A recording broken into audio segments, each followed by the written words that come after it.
அங்க நின்று கத்த மட்டும்தான் முடியுது. ரைட் ஹேண்ட் பேட்டர்ன் எப்படி வருது? ஐயோ நீங்க சொல்ல சிரிக்கதான் லிங்கேஜ் பல்லு வெளியே வந்து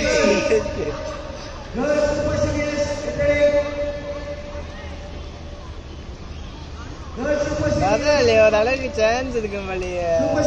ஆனா இவங்க ஸ்பீடா ஓட மாட்டேங்க. ஐயோ என்ன அவ்வளோ டேய் ஜூம் இன் பண்ணாம என்னடா ஏதோ இவர் அப்படியே எறும்பு பொத்த எடுத்துக்கிறாரு இவரு காட்டுறாரு. அப்படியே மியூசிக் எல்லாம் போடுறாரு. மியூசிக் அப்படியே போட்டுறாரு. அன்னைக்கு அந்த மாதிரி 4 நிமிஷம் உட்காந்து பேசிட்டு இருக்கிறோம் ரெக்கார்ட் பண்ணிட்டு அப்படியே போட்டாரு. பாய் அந்த பொண்ணு அடிக்க போது அசிங்கமா போகுது.